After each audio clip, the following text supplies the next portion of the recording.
नमस्कार दोस्तों, श्री गणेशाय नमो नमः।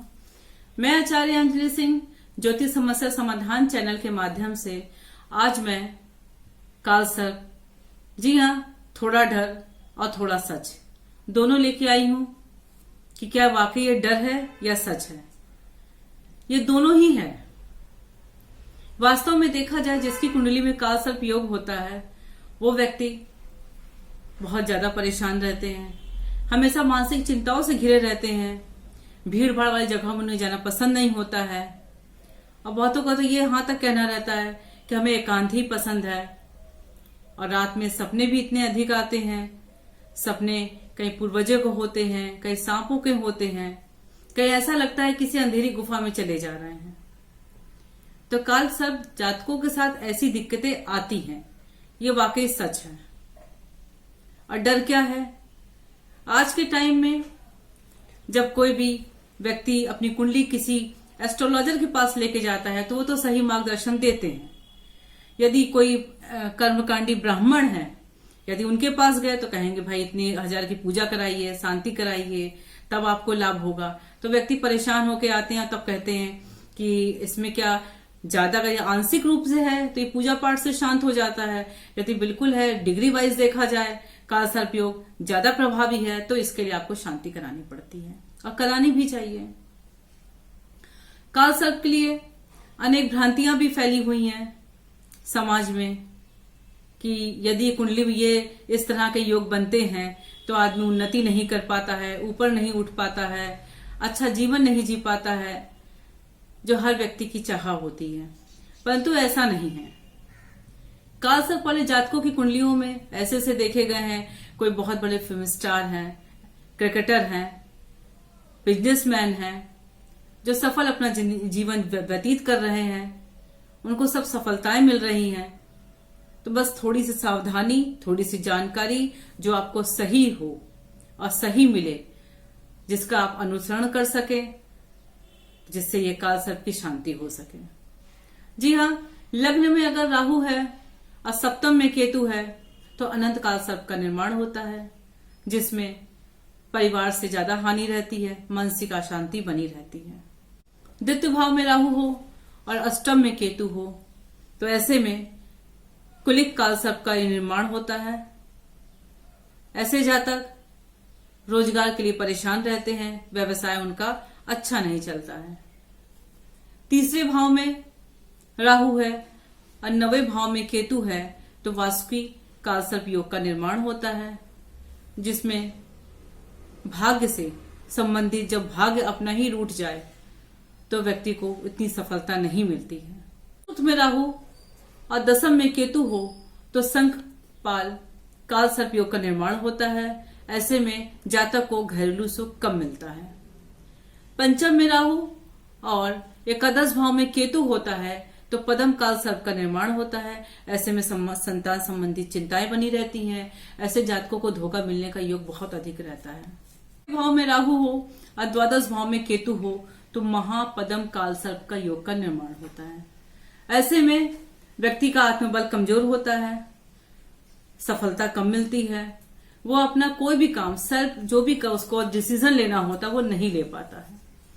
सप्तम में राहु हो और लग्न में केतु हो तो ऐसे में तक्षक काल सर्प योग का निर्माण होता है। ऐसे व्यक्तियों के साथ दाम्पत्य सुख ना के बराबर होता है। उनके जीवन में उथल पुथल मची रहती है, एक दूसरे के प्रति उनका विश्वास नहीं रह पाता है और ऐसे में दाम्पत्य जीवन कटु हो जाता है। अष्टम में राहु और द्वितीय भाव में केतु हो तो कालकोत्तम काल सर्प योग का निर्माण होता है। ऐसे में जातक स्वास्थ्य संबंधी, वाणी संबंधी, संतान संबंधी ऐसी दिक्कतें जातक में देखी जाती हैं। नवे भाव में राहु और तीसरे भाव में केतु हो तो ऐसे में शंख चूर्ण नामक काल सर्प योग का निर्माण होता है। ऐसे में व्यक्ति के साथ उसका भाग्य कम साथ देता है, व्यापार में हानि होती है और नौकरी में उसकी बाधा आती है। दसम भाव में राहु और चतुर्थ भाव में केतु हो तो ऐसे घातक काल सर्प योग का निर्माण होता है। ऐसे में सरकारी नौकरी, प्रमोशन, व्यापार सब में उनको बाधाएं आती हैं। भाव में राहु और पंचम में केतु हो तो विस्तर काल सर्प योग का निर्माण होता है। ऐसे में व्यक्ति विद्या, बुद्धि, संतान संबंधी उनके अंदर बाधाएं देखी गई हैं। 12वें भाव में राहु और 6ठे में केतु हो तो शेष नाग काल सर्प योग का निर्माण होता है। ऐसा व्यक्ति हर वक्त परेशान रहता है, उसे मनचाही सफलता बिल्कुल नहीं मिलती है। प्रिय मित्रों, वैसे तो काल सर्प 27 प्रकार का होता है, यहाँ हमने 12 प्रकार के खाली आपको बताएं क्योंकि यही मेन है। और इनका जो ये काल सर्प है, नागों के नाम पे इनका नाम रखा गया है। ऐसे में आपको यदि कोई ऐसा काल सर्प आपकी कुंडली में इस तरह बन रहा है तो पहले किसी एस्ट्रोलॉजर से कुंडली अपनी दिखवाइए और वहां पता कीजिए, उनसे पूछिए कि कैसे बन रहा है, तो आपको खुद पता चलेगा। यदि यह हल्का है, आंशिक है, उसकी डिग्री कम है तो ये आपके जीवन में कम प्रभाव डालेगा। यदि इसकी डिग्री ज्यादा है तो ये ज्यादा प्रभाव आपके जीवन पे डालेगा, आपकी उन्नति में, आपके वैवाहिक जीवन में, नौकरी में, व्यापार में, स्वास्थ्य में, संतान में, विद्या में, हर चीज में बाधा डालेगा। तो जब तक हम ये ना पता कर लें कि इसकी डिग्री क्या है, या कहां तक हमें परेशान करेगा और किस भाव में बैठा है, किस भाव से संबंधित है, तो ये सब बातें जब जान लें तभी इसके लिए आगे बढ़ें। क्योंकि यदि अगर आप भगवान शिव की पूजा करते हैं, उनको शिवलिंग पे सुबह के समय दूध का अभिषेक करते हैं और शाम के समय देसी घी का दिया जलाते हैं, इससे भी जो काल सर्प योग है, जो आपको प्रतिकूल दे रहा है, प्रभाव सही नहीं दे रहा है, तो अच्छा प्रभाव मिलना शुरू हो जाएगा। काल सर्प योग में भगवान शिव की पूजा सबसे ज्यादा जरूरी है। उसके अलावा शिवलिंग पे चांदी के सर्प बना के उनको वहां पे रख के उनकी पूजा करना, या बहते पानी में चांदी है, बहुत लोग होते हैं तांबे का नाग नागिन बनवा के उसको बहते पानी में प्रभावित करवाते हैं।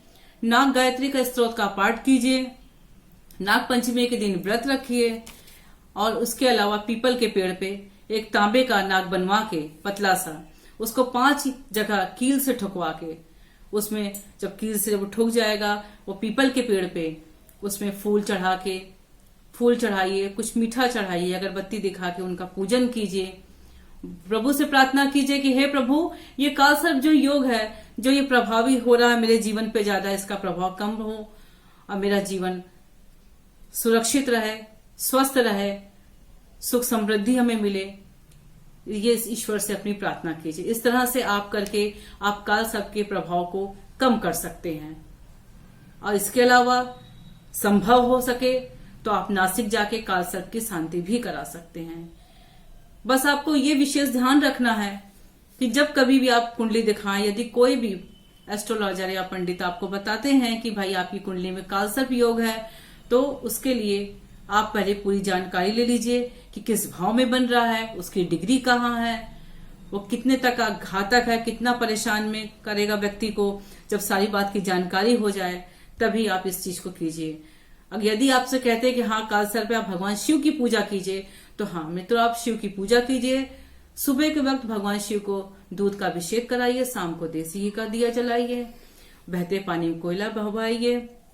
यही सब छोटे छोटे उपाय करके आप इस प्रभाव को कम कर सकते हैं।